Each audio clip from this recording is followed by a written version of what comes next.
As we turn to James chapter 4, verse 13, I have a question for you. Why should you rejoice in trials? Because trials strengthen your faith, but only if you pray to God in them for wisdom. Because wisdom helps you think eternally. Wisdom helps you look forward to the crown. Wisdom knows that temptation comes from within. Wisdom trusts. Wisdom can trust everything that comes from God. But I have another question for you, and this is where James takes us, right? How do you know your faith is real? Well, you are quick to hear, you are slow to speak, and you are slow to get angry. Especially as you look at God's word, which is your mirror. Remember, true faith helps the weak, controls the mouth, and turns away from the world. True faith doesn't show personal favoritism. Interesting. Sorry. Love for others keeps God's law. Roots without fruits are kaputs. The tongue is a small part of the body, but has great power. It is like a spark that starts a forest fire.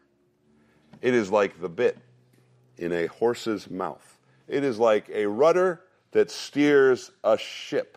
And it is like deadly poison. And what comes out of your mouth comes really from your heart. So I have another question for you. Is your faith true faith from above or phony faith from below? Why do you fight? It's because of what you want. It's because of envy. It's because you want to be friends with the world. It's because you are proud against God. How can you be humble? Submit yourself to God. Resist the devil, and he will flee. Draw near to God, and he will draw near to you. Cleanse your hands, you sinners, and purify your heart, you double-minded. Humble yourself in the presence of the Lord, and he will exalt you. And that turns us to the last question from last week. Or, sorry, not the last question. Stop slandering. Slandering ignores the Savior. And this brings us to the question of tonight. The final section in James that we're going to turn to through the rest of April and a little bit of May.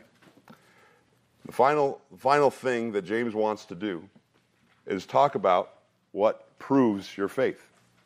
And he's going to tell us again and again and again that not only do temptations grow your faith, not only does the Word of God show you your faith, but perseverance proves your faith.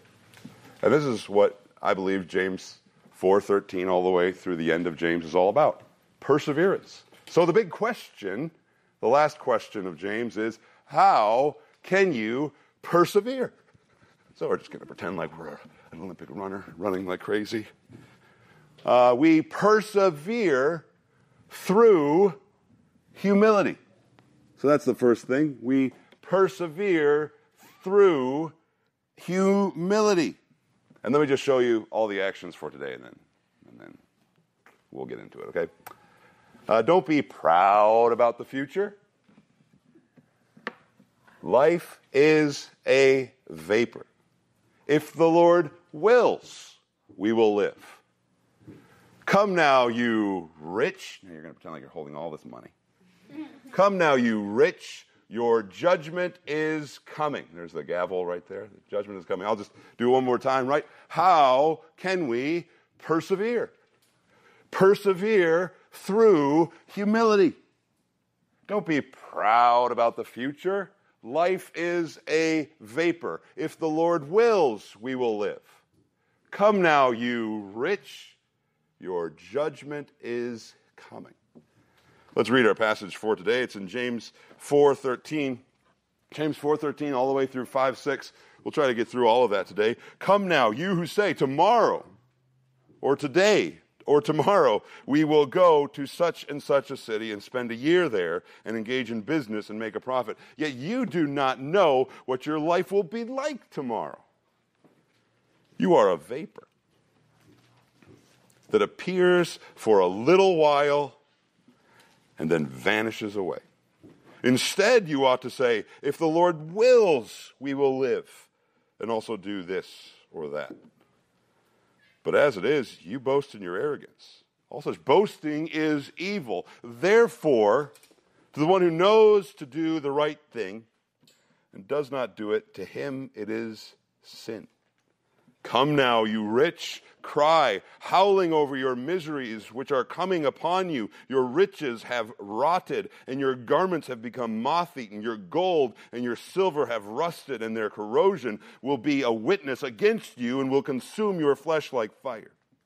You have stored up treasure in the last days. Behold, the pay of the laborers who mowed your fields, that which has been withheld by you, cries out against you. And the outcries of those who did the harvesting and have reached the ears of the Lord of Sabaoth.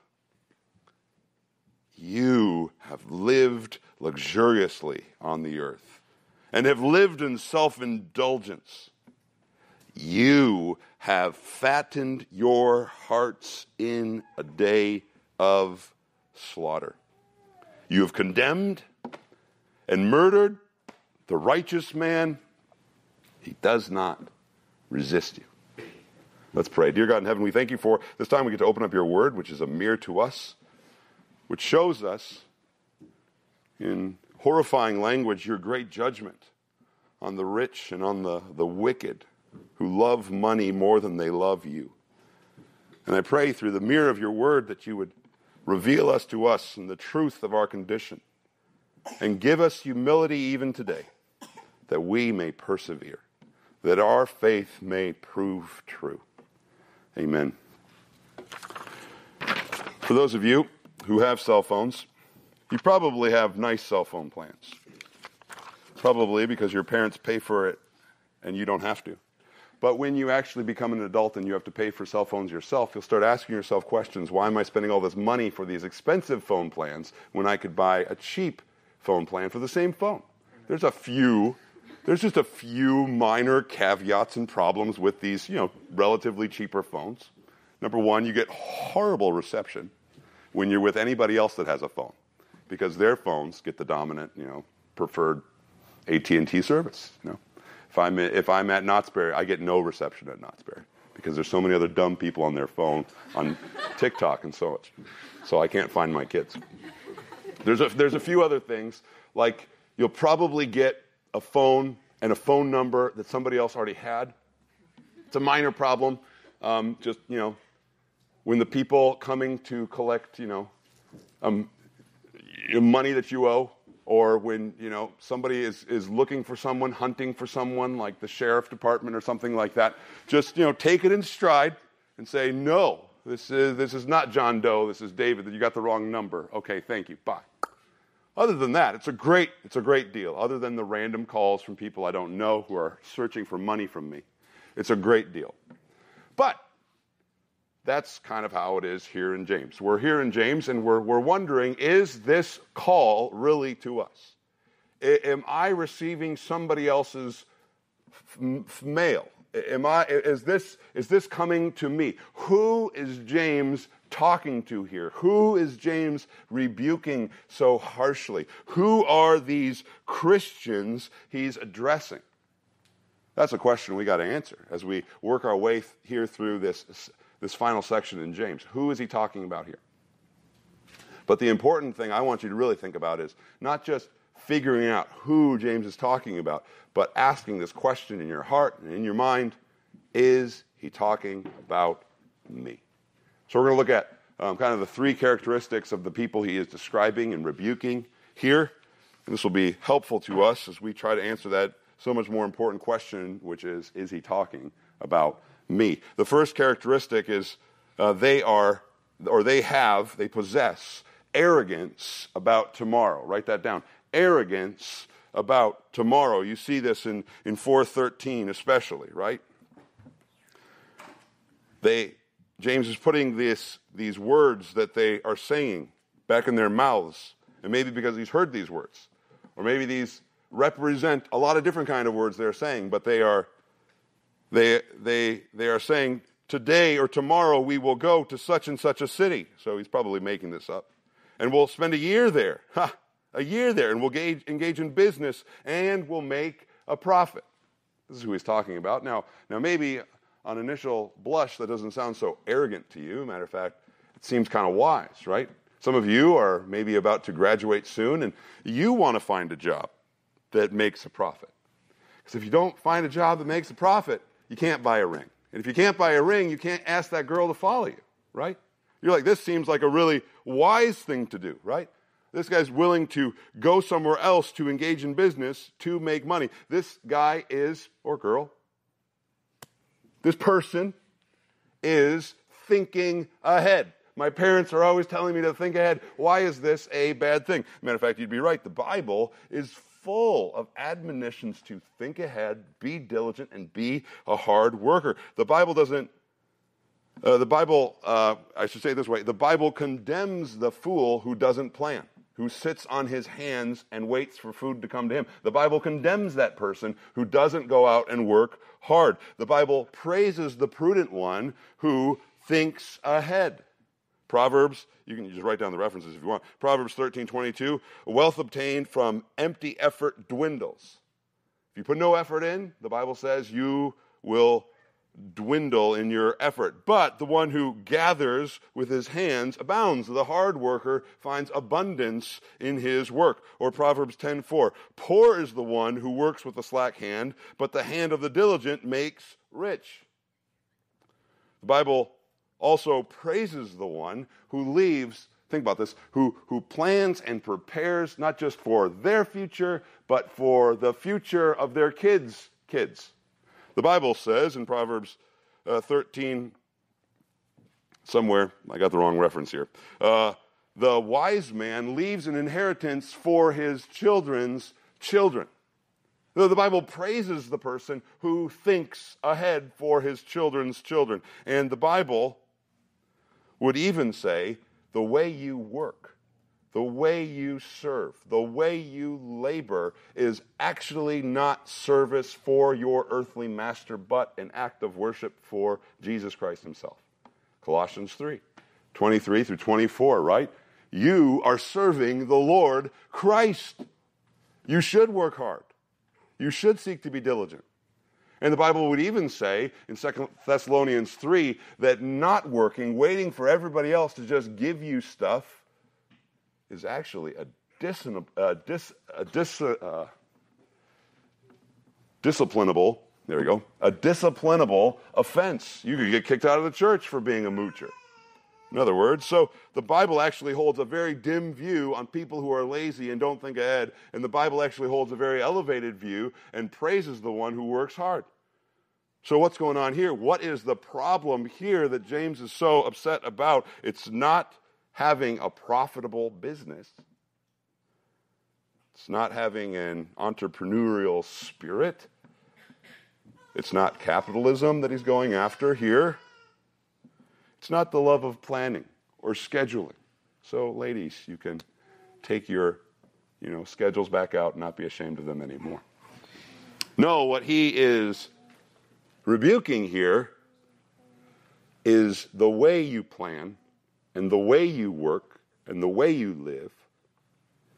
He is saying you can do these things as a practical atheist. What do you mean by practical atheist? It means the way you live shows that you live a whole lot more like someone who doesn't believe God exists, or that there's such a thing as eternity, or that any of this really matters. The way you live can actually demonstrate that you don't actually believe in God. That's called a practical atheist. You come to church, but you live as though God does not exist. Notice the future verbs here. Today or tomorrow we will go to such and such a place, and we will spend a year there, and we will engage in business, and we will make a profit. James is presenting this as people that are saying, we're going to do this because we've planned this, and it's certain to happen because we have decided it. This is future making, future planning, without taking God into account, without saying there is also a sovereign God that I have to deal with here, and I should at least recognize his sovereignty. This is someone who is living as though God doesn't exist, eternity isn't real. They basically say, I need to worry, because if I don't worry, nothing will get done. Nobody will worry about this if I don't worry about this. That's a practical atheist. And just once again, it's not wrong to want to have control in your life, but it's wrong to seek to have control in your life in such a way that forgets the one who is really in control of your life. That's when it becomes an idolatry, and that's when you start worshiping your control over God. And that's when you start fighting with others when they get in the way of your plans and your control and your purposes. And by the way, that is called worldly anxiety. That's called worldly fear. It's living as though God does not exist. And it all depends on me. That is where worry and fear and fret come from.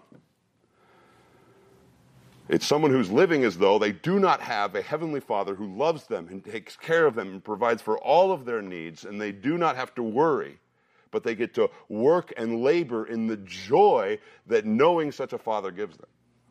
They get to go out there and labor hard knowing that God is there and God is sovereign and God will not let go of them. No, the person with worldly anxiety lives and labors as though God is not there, or God is not loving, or God is not in control, or my worry matters more than God's worry.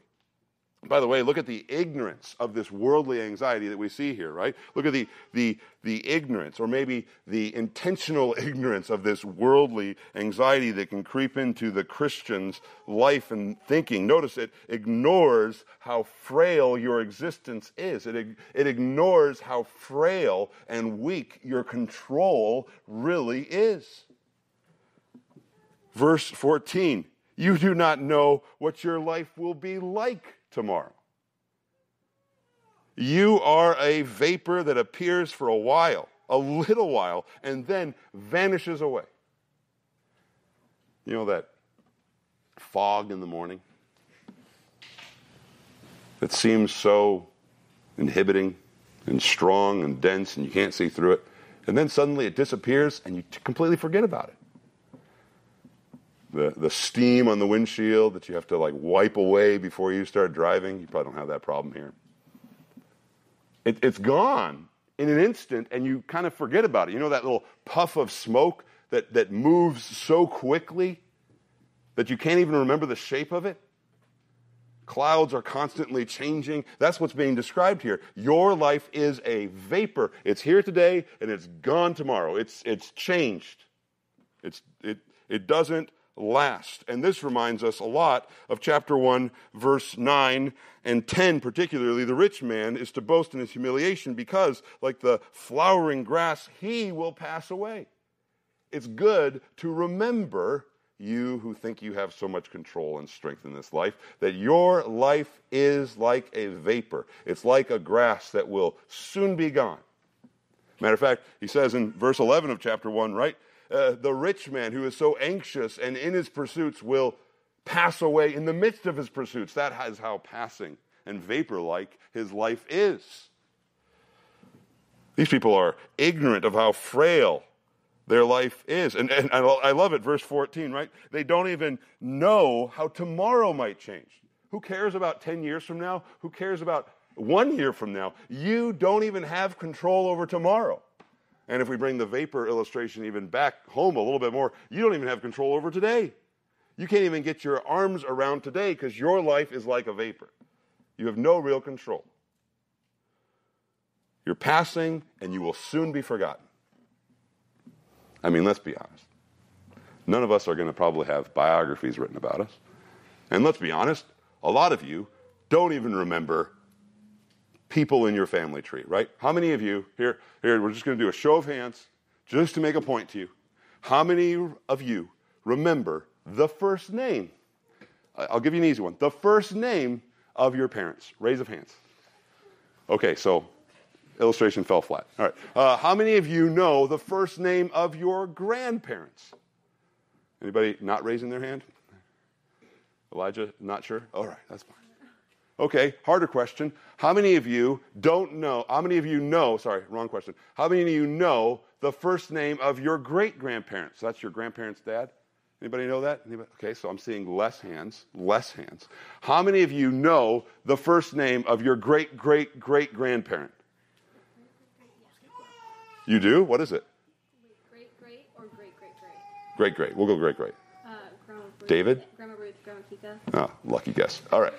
The point is, we could go on, but you guys don't even know the first name. And probably don't know much about that person. Your life is passing. And the lives of all of your relatives, despite how important they were and how significant they were, are now forgotten.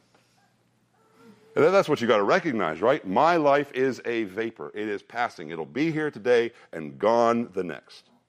And that is actually something that you need to embrace if you want to persevere.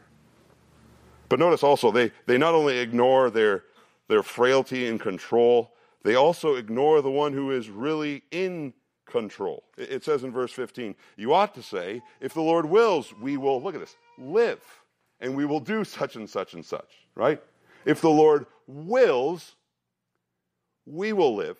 But not only live, we will do all of these things that we're hoping to do. It is all in the sovereign control of God as He decides we will do.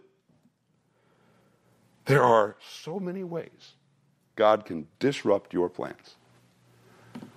I feel like I'm always hearing stories of high schoolers, students that have had a lot of potential in the sports world, at least in their own head. And then their senior year, they break something. And everything changes. And you don't actually know. Your life could change a whole lot tomorrow. Think about it. Somebody in your family could get diagnosed with something serious. Someone in your family could die suddenly, and your whole life could change. Your dad could lose his job, and you could move away. God has all sorts of ways of showing you who's in control. You have no control. Matter of fact, if you think, no, I will fight him, warning, God is the one in control, and He likes to show you you're not in control by the way He sovereignly controls your life. So be careful. Be careful about arrogance against God. Your life is a vapor. It's passing. And that ignores also the one who is truly in control.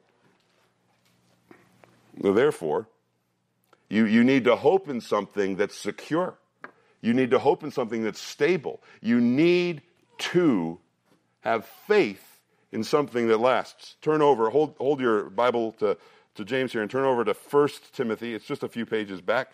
Page 1598 in your pew Bible to 1 Timothy 6. And just kind of keep this page handy. There's a few cross-references I just want to show you from 1 Timothy 6. Paul here is talking about the rich in the present age. And notice what Paul says here to Timothy. Command those who are rich in this present age not to be haughty or to set their hope on the uncertainty of riches, but on God who richly supplies us with all things to enjoy.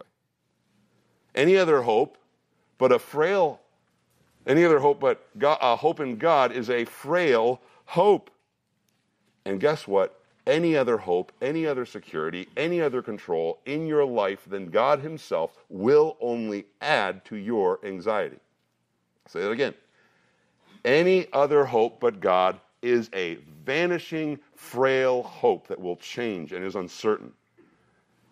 And any other hope than God himself will only increase your anxiety in the long run. But this is also, I would say, a wonderful encouragement as well. Because what do we know about our God? Turn back over to James. James chapter 1, verse 17 says that everything good comes from God. It says that we can trust everything that comes from God. It means while we are in his sovereign hand, because we are his children and objects of his love, we can trust everything that comes from God. So that is actually a tremendous encouragement. My life is vanishing away, but I know the one who never changes. There is no shadow or shifting shadow of change in him. Therefore, I have ultimate security and control because I know the one who is truly in control. But these people are arrogant about tomorrow. The second characteristic of them is they're also indifferent, I would say, indifferent about today. They're indifferent about today. Verse 17 is a little strange, perhaps. You may wonder how it all connects, but it must connect some way to the context because there is a word there, therefore. He's making a logical conclusion in verse 17. This arrogance about tomorrow, therefore, impacts the way you live and you show your faith today. Therefore, you need to be on guard about what that arrogance about tomorrow might look like in your day-to-day behavior. This boasting leads you to indifference about the priorities God calls you to today. That's what I would say is happening there. What is 4:17 talking about? I'll just read it really quick. To the one who knows the right thing to do and does not do it, to him it is sin. This person knows apparently the right thing, God's will for them to do, but intentionally doesn't do it. To them it is sin. And I would explain it like this. When you don't have a kind of a thy will be done awareness about your future, you will not have a thy will awareness about your present. Your priorities in this present moment will not reflect the priorities of God. You will say, hey, I know what God wants me to focus on. I know what his priorities should be for me right now, but I'm not going to do it. And you would be sinning in a sin called omission. The sins of omission are things you should do, but you aren't doing.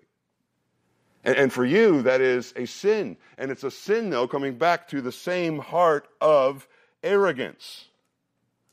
But once again, what's going on here? It's just this, that your priorities are not aligned with your sovereign Lord's priorities.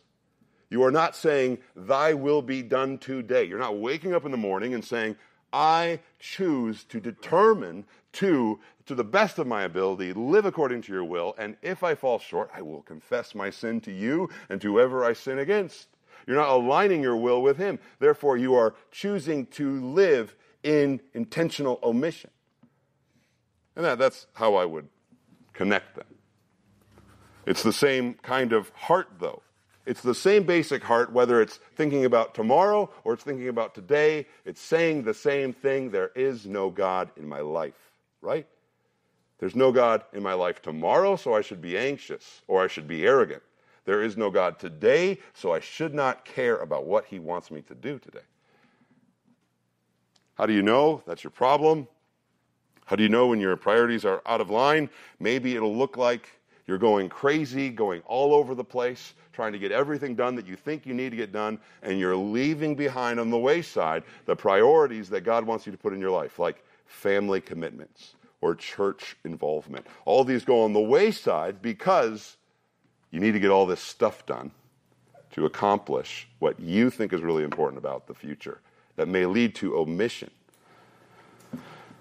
Or it may look like this when your priorities are out of line, when you have no space or place in your life of margin where you can be flexible to respond to the opportunities of grace that God gives you to minister to others. And you have to not do good things because you have no margin in your life for anything. You have to omit doing good things. Those are just some ideas. Either way, you're unable to be rich in good works. I would just point you back over to 1 Timothy 6, which says in verse 18, right after them, command them to do good. This attitude which puts their hope on the living God also enables you to do good and to be rich in good works, to be generous and be ready to share. Because your priorities are out of line, you can't be ready for good works and be generous and able to share with those in need. And therefore you omit the thing that you should be doing. And for you, it might be a sin. But the final characteristic of these rebukes, not only do we see there's an arrogance about tomorrow and indifference about today, but I want to also express to you the last one. This is the most tricky one. It is a blindness about forever. It's a blindness about forever. Now, I would say that James 4:13 through 17 are addressing Christians. But I wouldn't say that James 5:1 through 6 are addressing believers.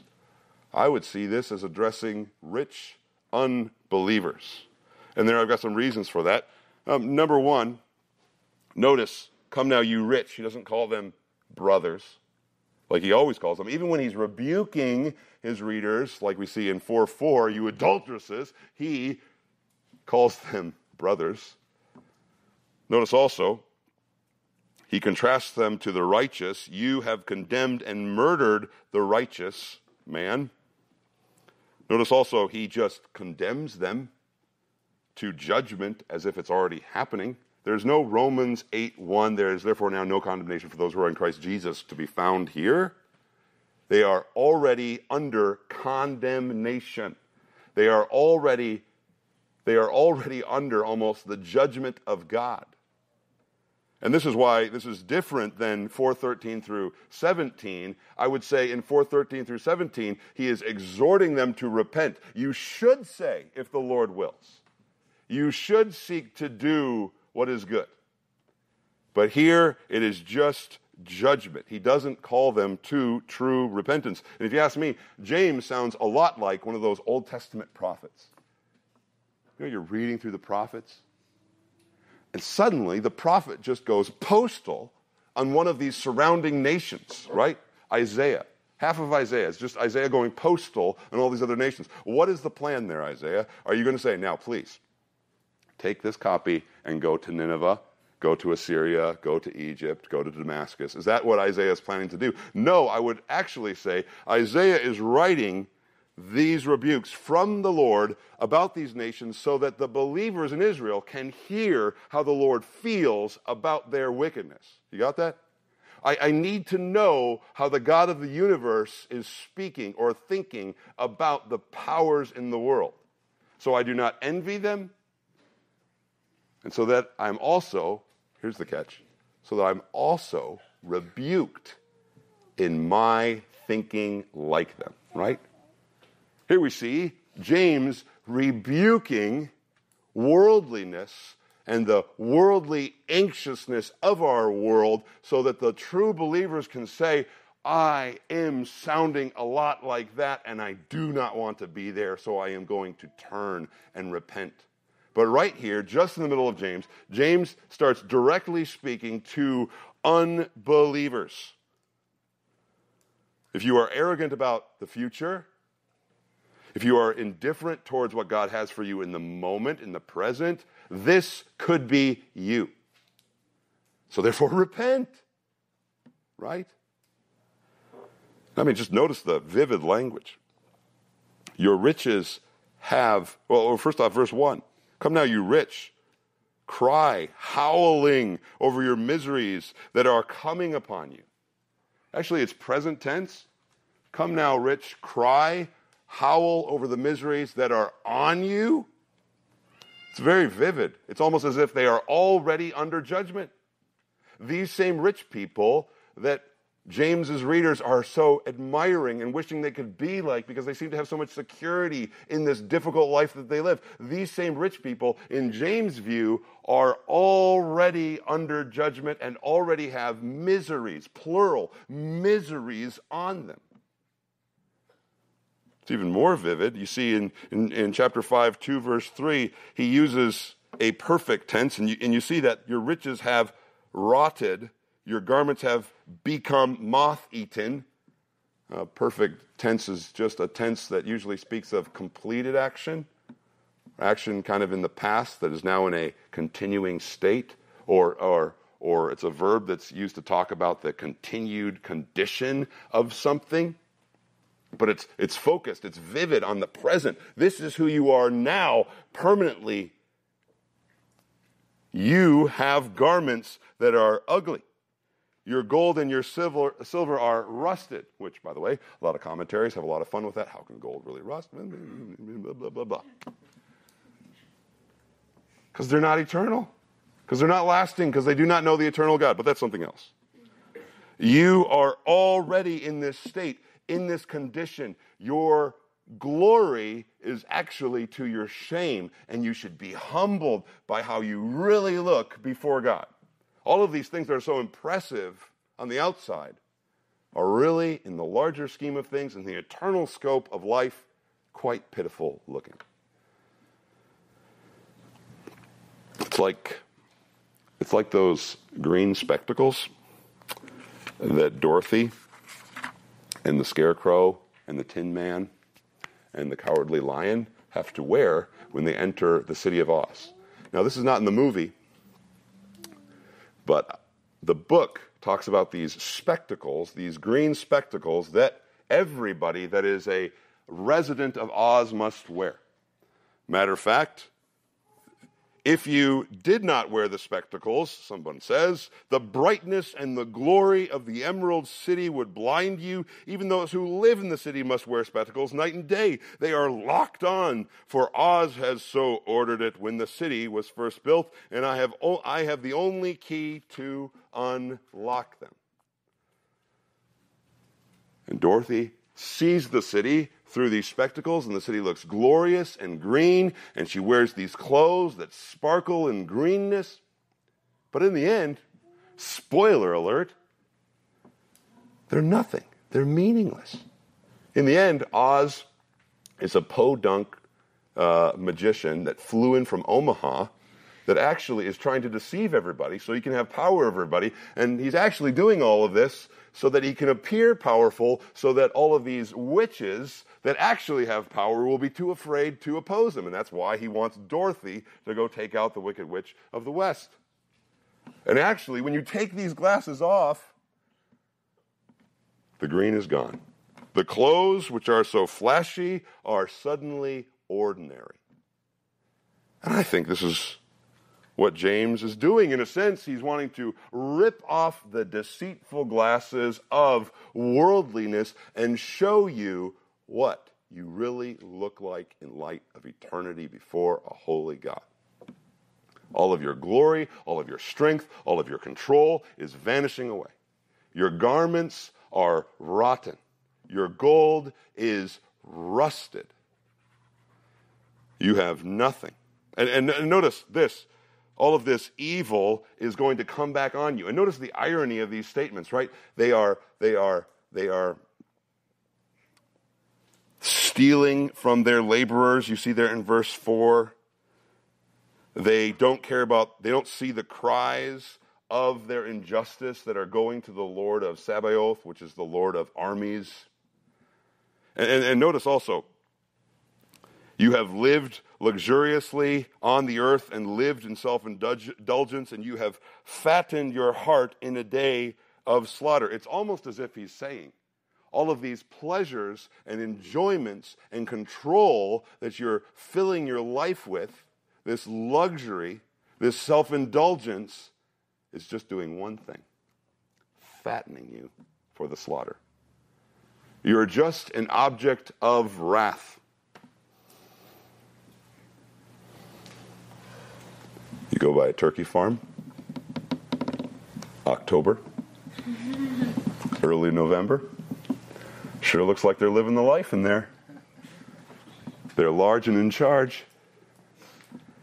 But then you go by that same turkey farm, December, no turkeys to be found. And I'm large and in charge.